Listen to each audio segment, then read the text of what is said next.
The first rule of success is to have a vision. You see, if you don't have a vision of where you go, and if you don't have a goal where you go, you drift around and you never end up anywhere. It's like you can have the best ship in the world, you can have the best airplane in the world. If the pilot or the captain doesn't know where to go, it would just drift around. It would not end up anywhere, or most likely in the wrong place. Imagine the majority of people don't know where they're going. I knew where I was going, that I'm going to become this bodybuilding champion just like him. So it was just a question of how do you do it? I was so relieved, because when you have a goal, when you have a vision, everything becomes easy. Because remember that in America, for instance, when you study, you will see the percentage of people that like their jobs. 74% hate their job in America. Now, there's not much different when you come to Europe. The majority of people don't like what they're doing, because they're really not doing it because they didn't have a goal and they followed this goal. They just aimlessly drift around, and then all of a sudden there's a job opening, so they get that job because you have to work. But then when you work, it's a chore. It's work. It's not fun. So if you think about, only a quarter of the people really enjoy what they're doing in life. That is unbelievable if you think about it. So I felt so blessed that I knew what I was doing. It's like a medical student that studies and knows he wants to become a doctor. You know where to go. So I knew where to go. So people always ask me, when they saw me in the gym in the pumping iron days, they say, why is it that you're working out so hard? 5 hours a day, 6 hours a day, and you have always a smile on your face.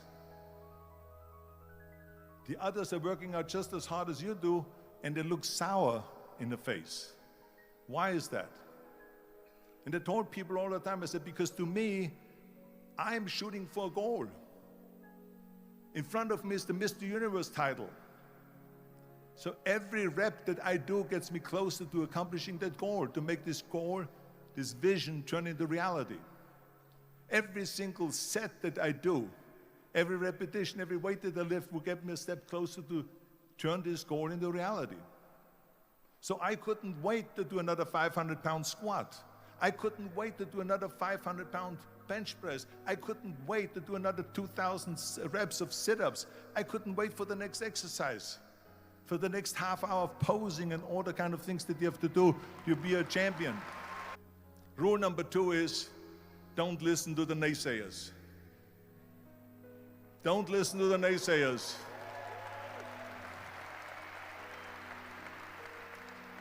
Everything I ever did, the thing that I heard out of people's mouth was, that's impossible.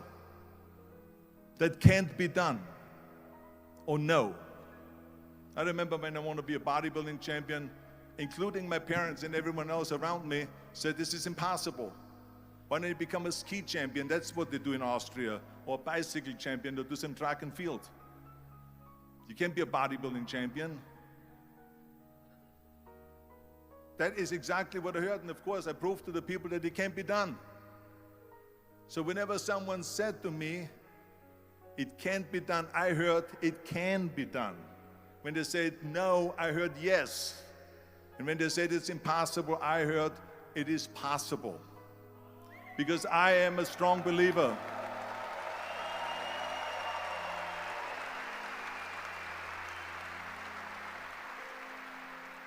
I'm a strong believer of what Nelson Mandela said, that everything is always impossible until someone does it. Well, I'm going to be the one, I said to myself, I'm going to do it and I'm going to show it to them. Maybe it has never been done before. That's perfectly fine with me. But I'm going to do it. And I did not listen to the naysayers. If I would have listened to the naysayers, from bodybuilding to show business to politics, I would not be standing here today talking to you. I would be in Austria in the Alps yodeling. That's right. I would be in Austria still left yodeling. That's what I will be doing, exactly. So this is why I say don't listen to the naysayers. And the next thing, the third point that I'm going to make to you is, before we sit down with Jürgen and talk about the rest of the three, is work your ass off. There is no magic bill. There is no magic out there. You cannot get around. You have to work and work and work. I can tell you, I've watched the day for half an hour, Jürgen and his wife that put on this show, this great event here. They work their ass off to put this together. All year long they work and they work and they work. This does not come together by itself. For half an hour they were running around and making phone calls and doing this and that and talking to their aides and make sure this is happening, make sure there's the water out there. Talking about water, love water. Make sure of this and make sure of that and all that stuff. So it's work. And it drives me crazy when people say they don't have enough time to go to the gym for 45 minutes a day and work out. Or to do something for 45 minutes to an hour a day to improve. If it is physically improve or if it is mentally to improve. Imagine you read 1 hour a day about history. How much you will learn after 365 hours in 1 year. Think about if you study about the history of musicians, of composers, how much you would know.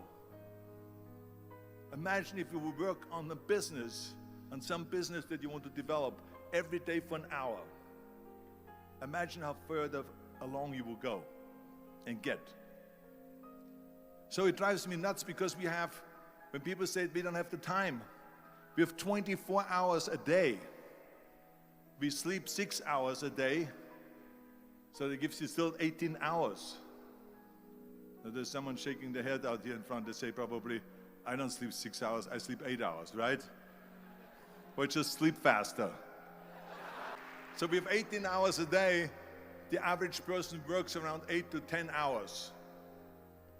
So let's assume it's 10 hours, so we have 8 hours left. Then you travel around an hour a day, maybe 2 hours a day. So now you have still 6 hours left. So what do you do with these 6 hours? What do you do with these 6 hours? Then we eat a little bit, then we schmooze a little bit, talk a little bit to people and all that stuff. But you can see how much time there is available if you organize your day. So you got to work hard.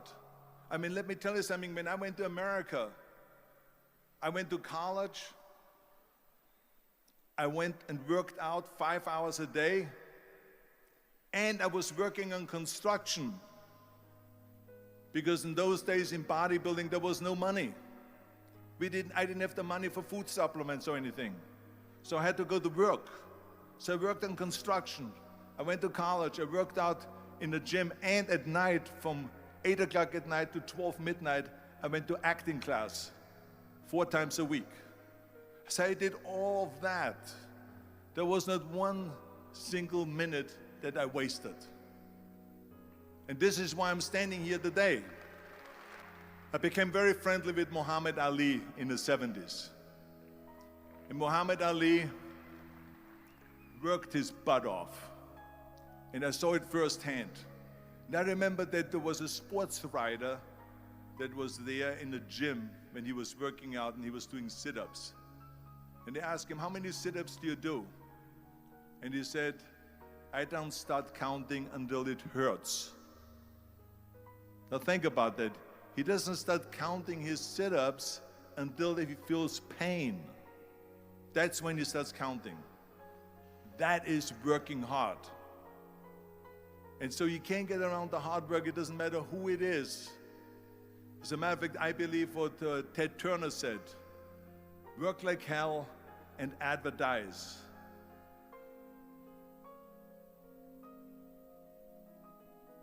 You get it? Work like hell, go to bed, and early to rise, work like hell and advertise. So you work your ass off, and then you let the world know about your work. That's what it is all about. Let people know if you have a company, if you have a movie, if you do a sports. work your ass off, but then advertise and let everyone know.